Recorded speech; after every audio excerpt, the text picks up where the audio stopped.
इस वक्त भी गैर कानूनी तौर पर गैर कानूनी और गैर रजिस्टर्ड टैंकर्स किस तरह महंगे दामों जो पानी है वो फ़रोख्त कर रहे हैं आवाम को, और ये पूरा सिस्टम बेनकाब किया है। प्रोग्राम एंकर हैं जवाब तो चाहिए कि अदील ख़ान ने, हम उनसे आज आपकी बात करवाते हैं प्रोग्राम ने कि उन्होंने क्या देखा, ये माफिया किस तरह काम कर रहा है, नताइज जो हिकमत अमली वाटर कॉरपोरेशन बना रही है तो उसके आवाम तक पहुँच भी रहे हैं या नहीं, या उसके बरक्स चीज़ें हो रही हैं। बहुत शुक्रिया अदील ख़ान हमें टेलीफोन लाइन पर ज्वाइन करने के लिए। ज़रा बताएँ तो कि आज आपके स्टिंग ऑपरेशन के दौरान आपने क्या क्या देखा और इस शहर को महंगे दामों पानी किस तरह गैर कानूनी तरीके से इतनी आराम से मिल रहा है? जी अली, बहुत बहुत शुक्रिया कि आपने प्रोग्राम में मुझे लिया कि एक्चुअली आपके सामने है कि हम काफ़ी टाइम से कोशिश कर रहे थे कि जहाँ गैर कानूनी पानी के कनेक्शंस हैं, या कोशिश कर रहे थे कि कराची वालों का जो पानी बुनियादी हक से उनको नहीं मिल रहा, आखिर उनकी वजूहात क्या है, किस तरह हम उन तक पहुँचे, उन जराए तक पहुँचने की कोशिश हमने की कि आखिर कहाँ से ये सिस्टम चल रहा है। तो हम काफ़ी दिनों से कोशिश कर रहे थे। तो एक इतला हमारे पास वसूल हुई कि रोडों के ऊपर आपने भी कभी ना कभी देखा होगा कि रोडों पर टैंकर्स खड़े हुए होते हैं, हमें लगता है शायद ट्रैफिक की वजह से खड़े हुए हैं या कोई और वजूहात। तो आज हमारी जो टीम काम कर रही थी तो उसमें जो हमारे जराए थे तो उनके मुताबिक था कि भाई Urdu university, main university road, आपने देखा हुआ रेड जोन एरिया भी कहलाता है क्योंकि नेशनल स्टेडियम भी है, डीजी रेंजर हाउस भी वहाँ मौजूद है, और सबसे बड़ी बात आपकी उर्दू वफाकी यूनिवर्सिटी वहाँ मौजूद है। उसी रोड पर अगर आपने देखा होगा कि जो ब्रिज है उसके नीचे टैंकर अक्सर खड़े हुए आपने भी देखे होंगे। जब हमारी इतना हमें मिली कि अभी यहाँ पर रेगुलर बेसिस के ऊपर यहाँ पर टैंकर भरे जाते हैं, छोटे टैंकर, और ये छोटे टैंकर कोई मैं 1000 लीटर या 800 लीटर की बात नहीं कर रहा यहाँ पहली। हमने 2-4 दिन वॉचिंग जब लगाई तो हमने देखा गया कि एक बड़ा ब्रांड, बड़ा नाम, आपकी स्क्रीन पे शायद वीडियो भी आ रही है उस वक्त,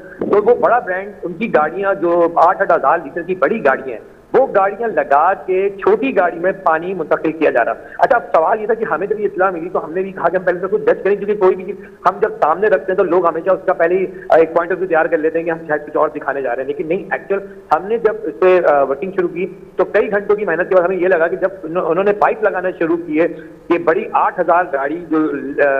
गैलन लीटर जो गाड़ी थी उनकी गैलन, उस गाड़ी से 3000 जो 1000 लीटर की गाड़ी पर ट्रांसफर किया रहा था जब पानी, तो हम लोग ने एट दैट स्पॉट हम पहुंच गए। अब जब हमने पहुंचा तो देखिए आप चोरी का एक जदीद तरीका मैं कहूंगा कि बड़े बड़े हाइटेंस तो आपने बंद कर दिए और सब कह रहे हैं कि बड़ा काम हो रहा है कराची वालों का पानी बचाया जा रहा है। मेरा बहुत छोटा सा सवाल है कि हम कब तक बड़े माफिया को ढूंढते रहेंगे और जो छोटे माफिया दम दनाते हुए कराची शहर में फिरने, बाइकों के ऊपर टंकियां आधार गिटे, उनको कोई पकड़ नहीं रहा। अब हमने जब इससे पर्दा उठाया, इंकशाफ किया हमने कि हमने इंकशाफ में नहीं कहूंगा यहाँ पर, मैंने तो बाकायदा दिखा दिया कि ये देखें मुजरे सेहत जो बीमारियां इस वक्त अस्पताल में, बच्चे बीमार हो रहे हैं, बड़े बीमार हो रहे हैं। इवन हम एक बात मुसलमान होने की अगर उसमें बात करें तो मस्जिदों में जो पानी आता है वो वसूल करते हैं, ये सब वो टैंकर उन इलाकों में भरे जा रहे हैं। ठीक है, अब अदील एक और मामला भी तो है, अदील एक और मामला भी है कि देखें बात ये कि जो बड़े टैंकर्स हैं ये एक तो कम कीमत पे एक हाइड्रेंट के जो रेट है उससे ये पानी भरते हैं और फिर नीचे और अपने कमीशन रख के महंगे दामों बेच रहे हैं, और फिर वो अपना एक प्रॉफिट मार्जिन रख के जो एक आम यूज़र है, एक शहरी है जहाँ जिसको पानी चाहिए, जिसकी ज़रूरत है, बुनियादी ज़रूरत है पानी, उसको लाइनों के ज़रिए तो पानी नहीं मिल रहा, फिर इन चोर दरवाज़ों से आकर जो पानी फ़रोख्त किया जा रहा है महंगे दामों, तो एक तरफ तो ये टैंकर्स हैं, फिर दूसरी छोटी छोटी टंकियाँ रख के भी बेच रहे होते हैं। तो क्या वो भी रजिस्टर्ड हैं, वो किसी कानून के दायरे में आकर काम करते दिखाई दे रहे हैं? क्या हैं आपके पास फाइंडिंग्स?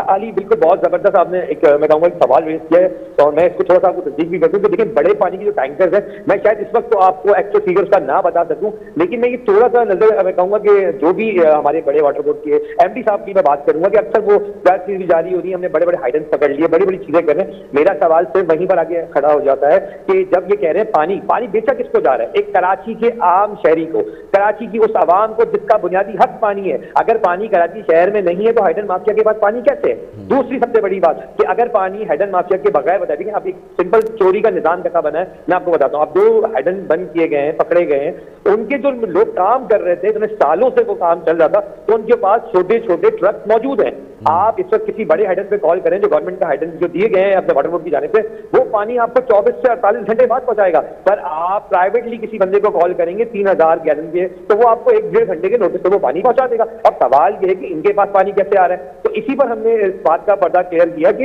एक्चुअल इनको पानी दे कौन है? वही हाइडन वाले जो 24 से 48 घंटे मांगते हैं। जी जी, आवाज आ रही है आपको? बिल्कुल बिल्कुल अदील, आप पूरा कंटिन्यू करें। जी, आप ये देखें कि जो बड़े बड़े हाइडेंस हैं उनके पास पानी है और वहाँ जो गवर्नमेंट की जानिब से पानी की जो फिगर्स रखेंगे वो मुनासिब पैसे रखेंगे, पर ये हाइडेंस जल्दी पहुंचा, ये जो टैंकर्स माफिया हैं ये जल्दी पहुंचाने के डबल चार्ज लेते हैं। मतलब मिसाल के तौर पे अगर मैं कहूँ 3000 गैलन का अगर आपको पहुंचाया जाएगा तो वो मेरे ख्याल से 8000 से 12000 रुपए तक का चार्ज कर रहे हैं। या अगर मैं कहूँ कि 7 एक फिगर निकला है मेरे सामने भी, अभी बंदे ने मुझे फिगर बताया, दोस्त है मेरे वो साथी, उन्होंने सुना तो उन्होंने कहा कि 7000 रुपए लिए जा रहे हैं एक टैंकर के, और ये वो टैंकर है जो आपको 2 घंटे की नोटिस में मिल जाएगा। लेकिन अभी आप वाटर बोर्ड के जो टैंकर जो हाइडन बताए गए हैं जहां से पानी मंगवाए वो आपको 24 घंटे बाद भेजेंगे और वो 3000 रुपए का है। अब सवाल देखिए डिफरेंस कितना है, एक बंदा 7000 रुपए ले रहा है और चोर ले रहा है 7000 रुपए, और जो गवर्नमेंट इदारा है वो ले रहा है 3500 रुपए। अब आप ये देखें, अब मैं थोड़ा सा आपसे बात इससे करना चाहूंगा अली भाई कि देखिए एक बड़ा एक पॉजिटिव जवाब चाहिए मुझे इस बात के लिए कि जो आपने हाइडेंस किया उनके चेकिंग बैलेंस आपने किए, जिन हाइडेंस आपने बंद कर दिया है उनके लोग जो कारिंदे काम कर रहे थे वो कहाँ हैं, वो गाड़ियां कहाँ हैं, वो गाड़ियां भी सड़कों पर खुलेआम नजर आ रही हैं। अदील, इसके हवाले से अदील, इसके हवाले से आपकी वाटर कॉर्पोरेशन की इंतजामिया से कोई राब्ता हुआ? क्योंकि जो इतलात हम तक आ रही हैं वो तो ये है कि जी हम एक्शन लेंगे, एक्शन लिया जा रहा है और इसके ऊपर भी कानून साजी होगी और इसको भी रजिस्टर्ड करके इसको भी किसी कानून के दायरे में लाया जाएगा। तो इस तरसील के हवाले से आपका कोई मौक़िफ़ आया अब तक सामने? अली अभी तक तो कोई मौके कहीं से नहीं आया, क्योंकि मैंने लास्ट जो प्रोग्राम जवाब तो किया था उससे एमडी साहब से मेरी बात हुई थी तो उन्होंने मुझे यकीन दहानी कराई थी कि हम कोशिश कर रहे हैं अली, क्योंकि मैंने काफी केसरी के अंदर भी लाइनें हमने जब जवाब तो की टीम ने पहुंच के दिखाई, एक्सपोज की कि ये देखें कि गैर कानूनी लाइनें दी गई कंपनीज को। तो एमडी साहब ने हमें बड़ा अप्रिशिएट किया कि नहीं हम हमारी टीम एंटी थेफ्ट सेल मिलकर आपके साथ काम करेगी, आप बिल्कुल करें, और उन्होंने किया भी, ऐसा नहीं कि उन्होंने नहीं किया, उन्होंने किया। लेकिन अब एक्चुअल एक और चीज पर नजरसानी करनी है जिसके लिए जवाब तो चाहिए कि टीम रेडी कर रही है चीजों को, और हम पूरी कोशिश करेंगे जो अपकमिंग मंडे आ रहा है हम इस पे वाटर बोर्ड पर भी जाएं, उनके एमडी साहब के पास जाएं और उनके आगे रखें कि सर जिन कंपनीज को आपने जिन कॉन्ट्रैक्टर को आप लोग ने हाइडेंस अलाउ किए हैं वो पानी आवाम तक तो 24 घंटे में नहीं पहुंचा पा रहे, लेकिन वही प्राइवेट फर्म्स जो गैर कानूनी थे वो 2 घंटे के नोटिस से पानी पहुंचा रहे। तो मैं एमडी साहब के पास मंडे को मेरा जाने का है और जवाब तो जाएगी जो प्रोग्राम आने वाला है इंशाल्लाह मंगल को, उसमें हम ये बारीकियां भी सबके सामने रखेंगे कि एक्चुअल हुआ क्या था और आज जो हमारे साथ जो हुआ, जो भी ये बहुत पावरफुल माफिया। देखें अली, इस तरह की जब हम काम कर रहे होते हैं तो हम अल्लाह के बाद यकीन करते हैं, हम अपनी पूरी टीम के ऊपर नहीं बिल्कुल अदील, हमें अंदाजा है कि इस शहर के अंदर खुद एमडी वाटर कॉर्पोरेशन हमें बता चुके हैं कि सिर्फ एक गैर कानूनी हाइड्रेंट्स और इस तरह जो पानी चोरी होता था जिन पे खुद रेंजर्स और वाटर कॉर्पोरेशन ने ऑपरेशन किए हैं, तो इन्हीं लोगों ने, वाटर कॉर्पोरेशन की इंतज़ामिया ने हमें कोट किया है कि 80-80 लाख रुपए यौमिया जो है इस शहर का पानी चोरी होता था। और ये जो इलाके में वो भी बता दूँ नाजरीन तक कि लियारी के इलाके थे नाजरीन, जहाँ का पानी बिल्कुल चोरी करके उसको एक दिन में 80 लाख रुपए एक माफिया यानी कि चंद लोग जो हैं वो कमा रहे थे, उसके बेनिफिशरी चंद लोग थे। और बड़े पैमाने पर आप अंदाज़ा करें कि जो लियारी से इस प्रोग्राम को सुन रहे हैं यकीनी तौर पर उनका दिल भी दुखेगा कि एक अरसे से यानी कि 6 साल से ये पूरा सिस्टम चल रहा था और पानी आपका लियारी वालों का था और वो इस तरह बेदर्दी से जो है वो चोरी हो रहा था और फ़रोख्त हो रहा था। और जब ऑपरेशन हुआ तो एमडी साहब ही हमें बता रहे थे, सीईओ साहब के सलाउद्दीन साहब के, जब इसको लगाया होगा, इस सिस्टम को लगाया होगा तो उसके अंदर भी बड़े मुनज़्ज़म तरीके से बड़ी बड़ी मशीनरी आई होंगी और उसके बाद इसको खोदा गया होगा और उसके अंदर पूरा एक सिस्टम बना के उसको तैयार किया होगा। तो ये कोई मामूली चीज़ नहीं थी, एक मुनज़्ज़म अंदाज से इस शहर के लोगों का शहरियों का पानी जो है वो चोरी होता है। अदील, थोड़ा सा इसके ऊपर और मजीद बताएं क्योंकि आपने माजी में भी वाटर कॉर्पोरेशन के हवाले से कुछ अल्फाज मैं और अदा करना चाहूँगा। जैसे आपने बताया कि रेंजर सिक्योरिटी फोर्सेज बहुत ज़बरदस्त काम कर रही है पिछले दिनों, अगर देखा जाए तो कई हाइडेंस उन्होंने पकड़े हैं, बंद किए, मिसमार किए हैं, बिल्कुल मैं कह रहा हूँ। लेकिन मैं यहाँ पर एक बात कहना चाहूंगा और दरखास्त करना चाहूंगा अपनी तमाम फोर्सेज से और जो वाटर बोर्ड एमडी साहब हैं कि सर चेक एंड बैलेंस नहीं हो रहा।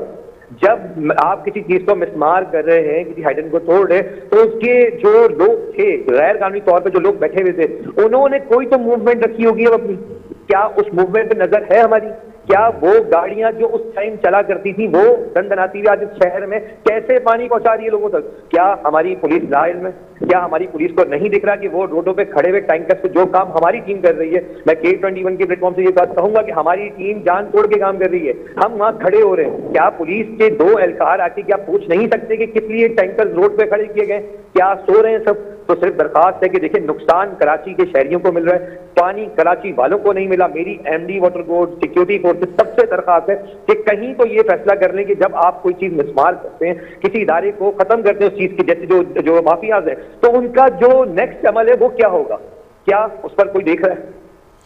बिल्कुल सही कह रहे हैं अदील। अच्छा, इसके ऊपर भी थोड़ा सा और मुझे बताएं कि माजी में जो ऑपरेशन हो रहे हैं, आप बता रहे हैं कि ये जो टैंकर्स हैं जो रजिस्टर्ड नहीं हुए, जो कि गैर कानूनी तौर पे हैं, ये कितनी बड़ी तादाद में इस वक्त कराची शहर के अंदर आपको दंदनाते फिरते हैं, खड़े नज़र आ रहे हैं? जी जी अली, बिल्कुल कराची शहर में बिल्कुल दंदनाते फिरते हैं। वरना मैं एक छोटी सी बात और भी रखना चाहूँगा यहाँ पे आपके सामने कि देखिए अली, हम तारीफ भी करेंगे कि जो कराची में जिन माफिया के खिलाफ काम हुआ पानी के ऊपर, काफी ज्यादा ऑपरेशन हुए। मैंने खुद एंटी थेफ्ट सेल के साथ मिलकर कई हजारों गैलन पानी हमने केथरी के अंदर जहाँ गैर कानूनी तौर पर लाइनें डली वो हमने खत्म करवाई। लांडी के अंदर हमने प्रोग्राम किया, लांडी के अंदर हजारों की तादाद में कनेक्शन थे वो हमने खत्म करवाए, और मिलकर एमडी वाटर बोर्ड की हिदायत पर मैं कहता हूँ तारीफ भी मैं, लेकिन मैं सिर्फ आपके प्लेटफॉर्म के जरिए, और मैं फिर कहूंगा कि क्या वाटर बोर्ड के एमडी साहब क्या ये कर रहे हैं कि जो काम वो करके आते हैं या जो उनकी टीम करके आती है उसके ऊपर चेक एंड बैलेंस क्यों नहीं है? मेरा एक सबसे बड़ा सवाल ये है। और दूसरा, मेरी सिक्योरिटी फोर्सेस के तमाम उन अफसरान से दरखास्त है कि देखिए, हम अपनी पुलिस को, क्राइम रेशियो बढ़ रहा है आपके सामने, कितना क्राइम है, तो क्या ये क्राइम नहीं है कि कराची वालों का जो हक है उसको चोरी करके मेन खुलेआम रोड के ऊपर बेचा जा रहा है? क्या उसको पकड़ने वाला कोई नहीं है? तीसरा और लास्ट क्वेश्चन मेरा, मैं आपके आगे रखता हूं कि कराची की आवाम को क्लैरिटी के साथ बताया जाए, जब इतने सारे हाइडेंस आपने पकड़े तो वो पानी अब तक क्यों नहीं औरंगी टाउन तक पहुंच पा रहा? वो पानी क्यों लांडी वालों को सही तरह नहीं मिल पा रहा? वो पानी क्यों कराची के वो एरिया में नहीं पहुंच पा रहा? बहुत शुक्रिया अदील खान, हमें एंकर पर्सन है, जवाब तो चाहिए कि